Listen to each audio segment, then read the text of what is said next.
Okay, so I first got into music at the age of 13. My dad, he was a big lover of music himself. He introduced me to artists such as Pet Shop Boys, Duran Duran, Michael Jackson, and the great Prince himself. This inspired me to go and look into the music in my generation. This was back in 2012, probably like 6 years ago. And back then, 2012 was a great year for music. There were a lot of great artists putting out great hits, tracks such as Chris Brown. We had Kanye West, we had Drake releasing big albums, and they were securing major hits. So, listening to all this music, one day I was in the shower, just thinking, and I found myself thinking about Kanye West's song Stronger, and I was just humming to it. And I just realized, why not make a song myself and try to rap on his beat? So I thought, what do we need to make a song? We need a mic. Can't just sing anywhere, right? So I got my first mic. And yeah,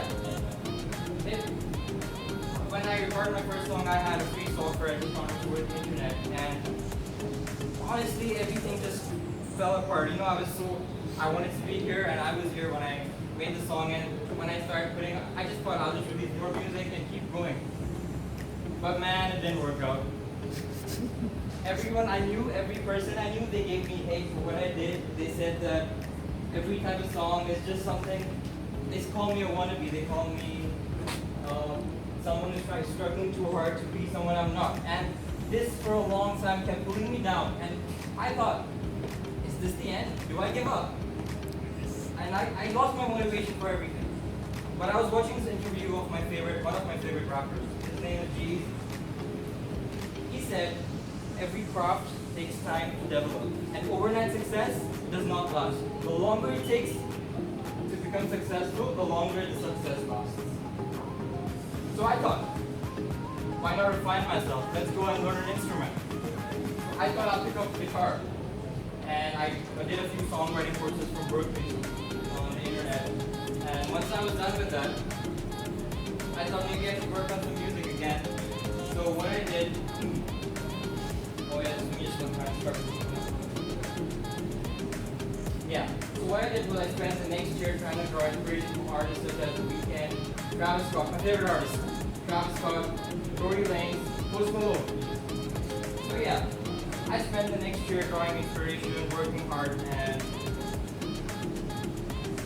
trying to understand how the music industry works. And I finally made my first song. It was a fusion between R&B and rock, and I put it on iTunes. And me and my friend did it in the studio, where we spent like 500 dirhams for like 3 hours to make the song. And the song again failed miserably. It took me 8 months to make 80 dirhams. I spent 500 dirhams to make the song and 80 dirhams. But again, I'm not here for the money. I'm here because it's my passion for music. So I spent more time working in the studio, coming up with more ideas, and finally, after a year, I released my first major album, which was Only For You Only, which was this year back in March. And from here, things started to look up for me. One day I was in my bedroom and I just got an email from Genius. Wait, how many of you know what Genius is? Yeah. Okay, so basically Genius is a website and a media company based in America, where they put out song lyrics and interpretations of various artists and interviews.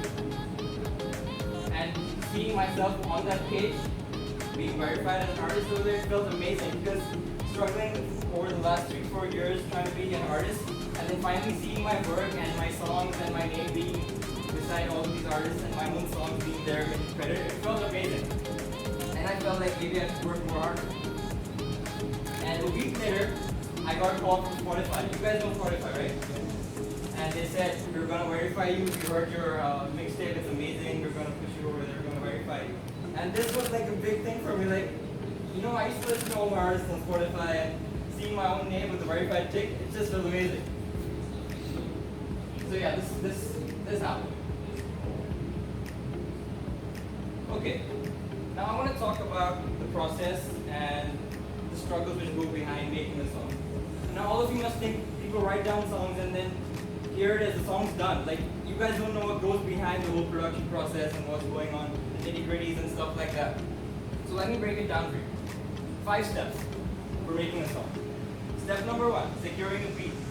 In hip hop and R&B, that's the major thing. The beat, the drums, the way the beats, help you out. That's the first thing. So finding a beat that you vibe with and understanding what you can write to it or write about it. Second step is making your lyrics, writing down your lyrics. This could be either by freestyling or literally pen to paper. The classic old way like Eminem does it. Sit down and keep writing. Step number 3 would be actually recording your vocal. Now keep in mind, how many of you have been to concerts? So when an artist makes a mistake, you guys recognize it? You don't exactly. That's the difference between live performances and studio vocals. Studio vocals, even if you make a small, slight mistake, you can hear it. You can feel even just a miss of inch of beats. You feel the whole difference. So recording your vocals in the studio is much more harder. It's way more complicated than just live performance. And me as a recording artist, I spend most of my time in the studio than actually performing live. So it's a complicated process. Some people get it right the first take, but some people even go up to 100 takes. And trust me, I'm not the artist who gets the song right on the first take. So over the next year, I worked on my it's basically a startup imprint called Raving Records. Me and a couple of friends of mine, we have producers under it working, and we're going to be rolling out projects with fashion line. Each project will be released as its own promotion. And yeah, coming to an end, I just want to say that no matter what you do, every one of you have dreams, right? And when you're trying to pursue these dreams, there's always going to be icebergs and people trying to pull you down and stop you and just demotivate you. But that's the whole thing about ideas and ambitions. You gotta keep going no matter what happens. And it's achieving your dreams and pursuing your dreams is much better than doing the regular 9-to-5 job.